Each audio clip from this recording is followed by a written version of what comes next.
ils disaient que l'Afrique ne s'unirait jamais.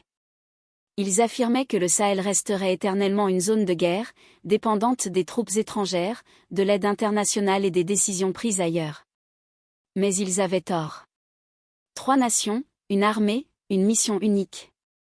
Pour la première fois dans l'histoire, le Mali, le Burkina Faso et le Niger ont pris une décision historique, la sécurité ne sera plus un sujet de négociation. Fini les délais d'attente imposés par des acteurs extérieurs, fini les engagements vides de sens, fini les manipulations invisibles qui attisent le chaos. Le Sahel reprend son avenir en main, avec force et détermination. Il ne s'agit pas simplement d'un pacte militaire de plus. C'est un message, un avertissement, un tournant décisif dans la lutte de l'Afrique pour sa véritable indépendance. Mais pourquoi maintenant? Pourquoi l'Occident s'alarme-t-il soudainement? Quelles conséquences cela aura-t-il sur l'équilibre des pouvoirs en Afrique? Il est temps de le découvrir. Depuis des décennies, la région du Sahel est piégée dans un cycle sans fin de conflits, et ce, pas seulement contre des groupes insurgés, mais contre un système qui prospère grâce à l'instabilité. Du Mali au Niger en passant par le Burkina Faso, les gouvernements ont été maintenus dans un état permanent de crise, dépendant de missions militaires internationales qui promettaient la sécurité, mais qui, en réalité, ne faisaient qu'aggraver la dépendance de ces nations. Cependant, ces dernières années, quelque chose a changé. Les peuples du Sahel ont commencé à remettre en question l'efficacité de ces fameux partenariats sécuritaires. Pourquoi la menace des insurgés ne faisait-elle que grandir, malgré la présence de milliers de troupes étrangères? Pourquoi l'instabilité semblait-elle s'intensifier à mesure que les interventions militaires occidentales se multipliaient? La réponse était évidente, ces forces étrangères n'étaient pas là pour résoudre le problème, elles étaient là pour le gérer. La création de la force militaire de l'Alliance des États du Sahel, AES, n'est pas seulement une décision stratégique, c'est une question de survie. Avec 5000 soldats prêts à être déployés, le Mali, le Burkina Faso et le Niger ont envoyé un message clair, ils ne confieront plus leur sécurité à des puissances étrangères aux intentions douteuses. Il ne s'agit pas uniquement de combattre l'insurrection, mais de reprendre leur souveraineté en main. Pendant des années, la France et d'autres alliés occidentaux ont assuré à ces nations que leurs intérêts sécuritaires étaient alignés.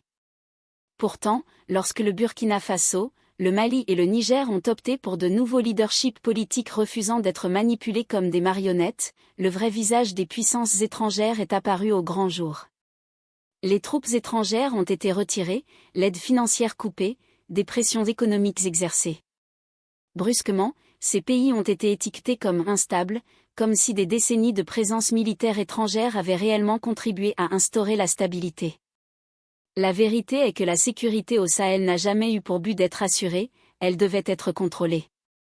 La présence des troupes étrangères garantissait que ces nations ne pourraient jamais développer pleinement leurs propres capacités militaires.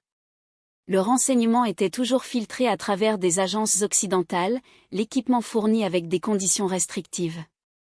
Et au moment où ces pays ont voulu prendre leur destin en main, ils ont été abandonnés. Ce fut l'ultime signal d'alerte, s'ils voulaient une véritable sécurité, ils devaient la bâtir eux-mêmes. Et c'est exactement ce qu'ils font. Contrairement aux précédentes coalitions militaires africaines, la force de l'AES est conçue différemment. Ce n'est pas une mission de maintien de la paix, ni une armée prenant ses ordres d'une puissance extérieure. C'est une force militaire totalement indépendante et autosuffisante, dotée de son propre réseau de renseignement, de ses capacités aériennes et de sa propre structure de commandement.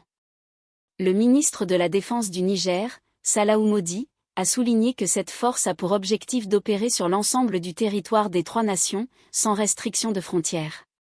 Cela signifie qu'aucune limite géographique ne freinera les opérations militaires.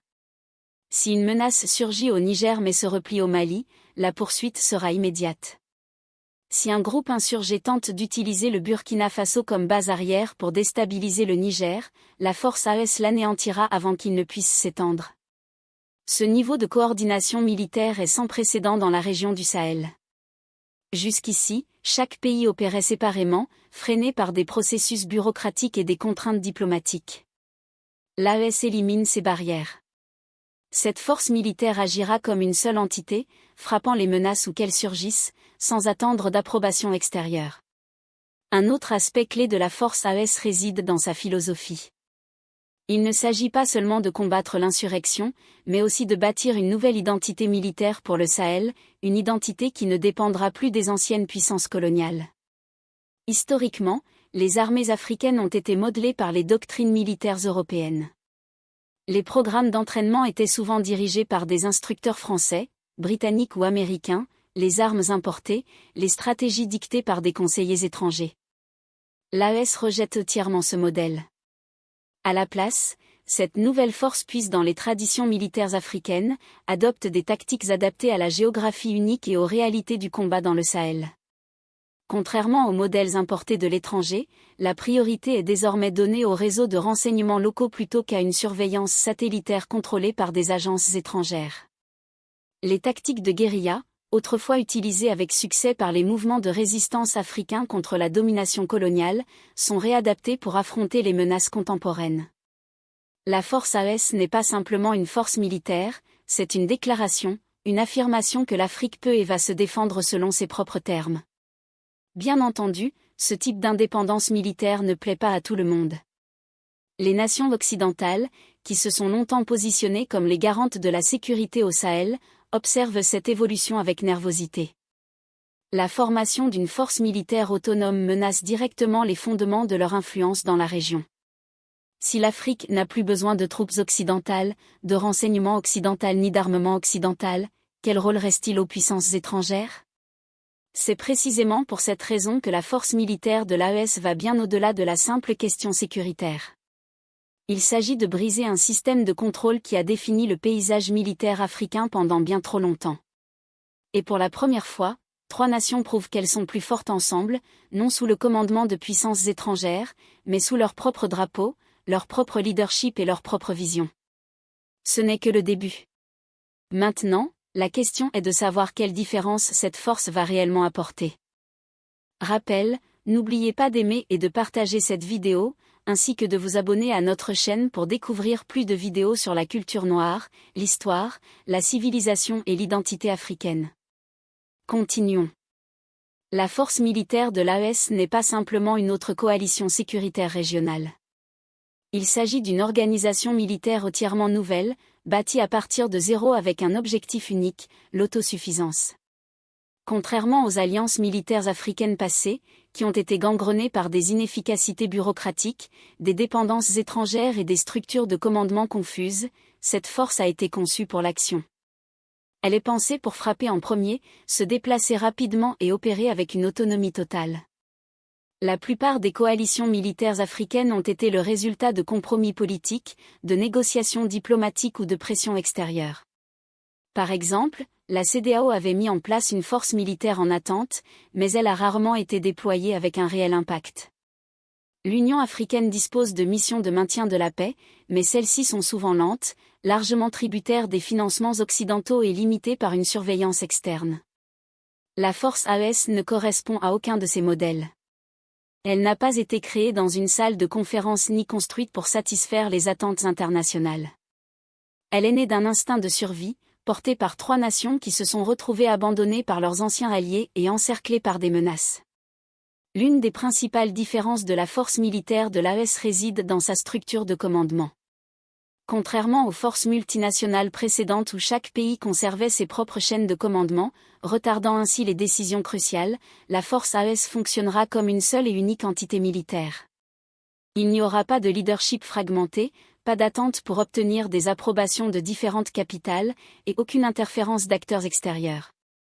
La chaîne opérationnelle est centralisée, permettant une prise de décision en temps réel. Cela signifie que si une menace surgit, les forces de l'AES pourront répondre immédiatement, sans subir les retards diplomatiques qui ont historiquement entravé les réponses militaires africaines. Au-delà de sa structure de commandement, la force AES se distingue également par sa stratégie de combat.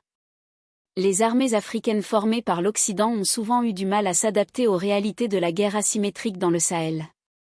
Beaucoup ont été formés selon des doctrines militaires européennes, qui privilégient les batailles conventionnelles à grande échelle, les déploiements massifs et les longues lignes d'approvisionnement. Or, la réalité du combat dans le Sahel est bien différente. Les menaces auxquelles ces nations font face ne combattent pas en formation ni selon les principes de la guerre traditionnelle.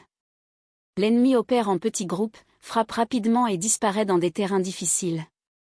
En réponse, la force AES adopte des tactiques adaptées au champ de bataille, favorisant la mobilité rapide, des unités décentralisées et une approche fondée sur le renseignement, plutôt que sur la force brute. Cette approche est renforcée par la décision de recruter des soldats directement issus des régions les plus touchées par l'instabilité. Contrairement aux forces précédentes qui déployaient des troupes peu familières avec le terrain, l'AES s'assure que ses combattants connaissent la terre, la culture et l'ennemi. Les réseaux de renseignement locaux sont privilégiés au détriment de la surveillance satellitaire coûteuse, contrôlée par des agences étrangères. L'accent est mis sur la construction d'une force qui comprend intimement le Sahel, et qui ne dépend pas d'informations filtrées par des puissances occidentales.